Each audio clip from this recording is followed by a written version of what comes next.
Hi friends, ന്യൂജനൈൻ സ്മിത്തിൻ്റെ ഏറ്റവും പുതിയ വീഡിയോയിലേക്ക് ഏവർക്കും സ്വാഗതം. അപ്പോൾ ഇന്ന് നമ്മൾ സ്ക്രാപ്പിൽ നിന്ന് മറ്റൊരു ഐറ്റം കൊണ്ടുവന്നിട്ടുണ്ട്. ഒരു മിനി റേഡിയോ ആണിത്. ബാസും ട്രിബിളൊക്കെ അഡ്ജസ്റ്റ് ചെയ്യാനായിട്ട് പറ്റുന്ന ഒരു റേഡിയോ. അപ്പോൾ നിലവിൽ ഈ റേഡിയോ വർക്കിംഗ് അല്ല. ഇത് ഓട്ടോയിലൊക്കെ കണക്ട് ചെയ്ത് ഉപയോഗിക്കുന്ന പണ്ടത്തെ മോഡലൊരു റേഡിയോ ആണ്. ഇതിൽ 12 വോൾട്ട് DC കണക്ട് ചെയ്യുമ്പോൾ ഇത് വർക്ക് ചെയ്യുന്ന അങ്ങനത്തെ ഒരു ടൈപ്പാണ്.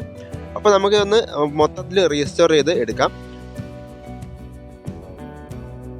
ആദ്യമായിട്ട് ഇതിൻ്റെ കവറെല്ലാം ഒന്ന് ഓപ്പൺ ചെയ്ത് ഇതിൻ്റെ ബോർഡും മറ്റ് ഡീറ്റെയിൽസ് ഒന്ന് നോക്കാം. ഇത്തരത്തിലാണ് ഇതിൻ്റെ ഉൾഭാഗം നമ്മൾ കാണുന്നത്. ഒരു നോർമൽ റേഡിയോ ബോർഡും അത് പ്രവർത്തിക്കാനുള്ള കുറച്ച് കമ്പോണൻസുകൾ മാത്രമാണ് അവരിതിൽ കൊടുത്തിട്ടുള്ളത്. അപ്പോൾ വളരെ സിമ്പിളായ ഒരു സർക്യൂട്ടാണ്. അപ്പോൾ നമുക്കിത് മൊത്തത്തിൽ ഇതിൻ്റെ വോളിയം കൺട്രോളും ബോർഡും സ്പീക്കർ കൺട്രോളും എല്ലാം ഇളക്കി എടുത്തതിന് ശേഷം ഇതൊന്ന് പെയിൻറ്റ് ചെയ്ത് മൊത്തത്തിൽ ഇത് റീസ്റ്റോർ ചെയ്തെടുക്കാം. അപ്പോൾ അതിനുവേണ്ടി നമ്മൾ ഈ ബാക്കിലെ സ്പീക്കർ കൺട്രോൾ ഒന്ന് മാറേണ്ടി വരും. അതൊന്ന് കംപ്ലൈൻ്റ് ആയിട്ടാണ് കാണിക്കുന്നത്.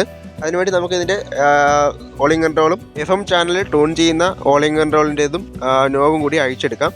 അപ്പോൾ ഇത് മൊത്തത്തിൽ നമ്മൾ അഴിച്ചെടുത്തതിന് ശേഷം ഇതൊന്ന് ജസ്റ്റ് ഒന്ന് വാഷ് ചെയ്തതിന് ശേഷം നമുക്കൊന്ന് പെയിൻറ്റ് ചെയ്ത് ഒന്ന് ക്ലിയർ ചെയ്തെടുക്കാം. നിലവിൽ ഇത്തരത്തിലുള്ള ചെറിയ സർക്യൂട്ടുകളിൽ ഇതിൻ്റെ കമ്പോണൻസിൻ്റെ ലെഗോ മറ്റോ തുരുമ്പെടുത്താനും പോയതിൻ്റെ ഭാഗമായിട്ടായിരിക്കും ഇത് വർക്കാവാത്തത്. അപ്പോൾ നമുക്കൊന്ന് ഇളക്കി നോക്കിയിട്ട് ഇതിൻ്റെ ബോർഡിൽ വല്ല കംപ്ലൈൻറ്റ് ഉണ്ടോ എന്ന് ചെക്ക് ചെയ്യാം.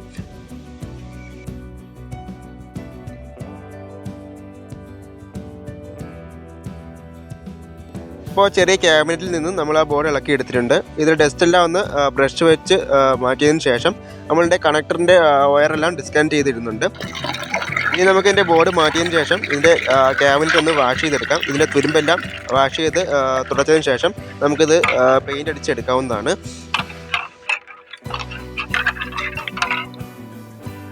ഇപ്പോൾ നമ്മൾ ക്യാബിന് വാഷ് ചെയ്ത് ഒന്ന് തുടച്ചെടുത്തിട്ടുണ്ട്. ഇതിൽ നമ്മൾ സ്പ്രേ പെയിൻ്റാണ് ഉപയോഗിക്കുന്നത്. മാറ്റ് ബ്ലാക്ക് സ്പ്രേ പെയിൻ്റാണ് ഇതിൽ നമ്മൾ അപ്ലൈ ചെയ്യുന്നത്. അപ്പോൾ നമ്മുടെ ക്യാബിനൊന്ന് ഉണങ്ങി വരുന്നത് വരെ നമുക്ക് ബോർഡിൻ്റെ കാര്യത്തിലേക്ക് കടക്കാം. അപ്പോൾ ബോർഡിൽ നോക്കുമ്പോൾ കമ്പോണൻസിൻ്റെ ലെഗൊന്നും വിട്ടുപോയിട്ടില്ല. പിന്നെ എന്താണെന്ന് കംപ്ലൈൻ്റ് എന്ന് നമ്മൾ നിലവിൽ നോക്കിയതിൽ നിന്നും മനസ്സിലാകുന്നില്ല. അപ്പോൾ നമുക്കിതിൻ്റെ സോൾഡറിങ് ചെയ്തിരിക്കുന്ന ഭാഗം ഒന്നുകൂടി ഒന്ന് സോൾഡർ ചെയ്ത് നോക്കാം. ചില സമയങ്ങളിൽ ഈ സോൾഡറിങ് ഒക്കെ ഒന്ന് തുരുമ്പോ ഡസ്റ്റോ പിടിച്ചിരിക്കുന്നതിൻ്റെ ഭാഗമായിട്ട് ഇങ്ങനെ വരാനുള്ള സാധ്യത കൂടുതലാണ്. അതുകൊണ്ട് നമുക്ക് ഈ സോൾഡർ ചെയ്തിരിക്കുന്ന ഭാഗം ഒന്നുകൂടി ഒന്ന് സോൾഡർ ചെയ്ത് കൊടുക്കാം. എന്നിട്ട് നമുക്കിതിൻ്റെ വയറെല്ലാം ഒന്നുകൂടി സോൾഡർ ചെയ്തതിന് ശേഷം ഇത് വർക്ക് ആകുന്നുണ്ടോ എന്ന് ചെക്ക് ചെയ്ത് നോക്കാവുന്നതാണ്. അപ്പോൾ നമ്മൾ ഇതിൽ നിന്ന് ഇളക്കിയ വയറൊക്കെ തിരിച്ച് അതേപടി സോൾഡർ ചെയ്തെടുക്കുന്നുണ്ട്. അതുപോലെ തന്നെ നിലവിൽ ഇതിലുണ്ടായിരുന്ന സ്പീക്കർ കണക്ടർ ഡാമേജ് ആയി പോയതുകൊണ്ട് തന്നെ മറ്റൊരു സ്പീക്കർ കണക്ടർ നമ്മളിതിൽ ആഡ് ചെയ്യുന്നുണ്ട്. അപ്പോൾ ഈ സ്പീക്കർ കണക്ടർ ഇതിൽ നിന്നും ഒരു ചാനലാണ് നമുക്ക് വരുന്നത്. അതിനെ നമ്മൾ 2 ആക്കിയാണ് ഇതിൽ കൊടുക്കുന്നത്. ഒരു സ്റ്റീരിയോ എന്നൊക്കെ ഇതിൽ മെൻഷൻ ചെയ്തിട്ടുണ്ടായിരുന്നെങ്കിലും ഇത് മോണോയാണ്. FM പൊതുവിൽ മോണോ ആയിട്ടാണ് വരുന്നത്. അപ്പോൾ അതിനെ അവർ 2 ചാനലാക്കിയാണ് കൊടുത്തിരിക്കുന്നത്. അതുപോലെ തന്നെ നമ്മളും ഇതിനെ 2 ചാനലാക്കി കൊടുത്തിട്ടുണ്ട്. നേരത്തെ നമ്മൾ പെയിൻ്റ് അടിച്ച നമ്മുടെ ക്യാബിൻ ഇപ്പോൾ റെഡി ആയിട്ടുണ്ട്.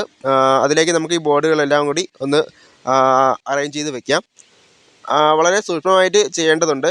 ഈ ചെയ്യുന്നത് വഴി നമ്മുടെ കമ്പോണൻസിലെ ലെഗ് വല്ലതും പോയിട്ടുണ്ടെങ്കിൽ അത് പിന്നെ റെഡിയാക്കാനും ഇതിൻ്റെ കമ്പോണൻസിൽ കിട്ടാനും പാടായിരിക്കും. അപ്പോൾ നമുക്ക് വളരെ ശ്രദ്ധയോടെ നമുക്കിത് ക്യാബിനിലേക്ക് പിടിപ്പിക്കാവുന്നതാണ്.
ഇപ്പോൾ നമ്മൾ വോളിയം കൺട്രോളും ബോർഡും എല്ലാം ഇതിൽ പിടിപ്പിച്ചിട്ടുണ്ട്.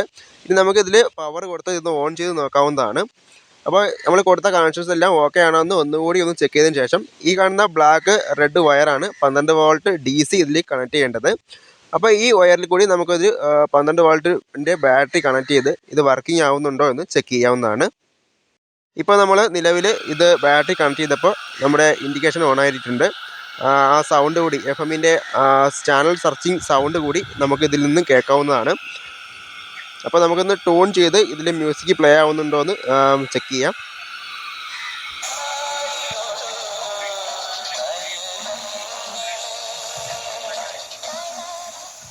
അപ്പോൾ നമ്മുടെ FM ചാനൽ ട്യൂൺ ചെയ്തപ്പോൾ ഇതിൽ നിന്ന് നമുക്ക് സ്റ്റേഷൻ കേൾക്കാവുന്നതാണ്.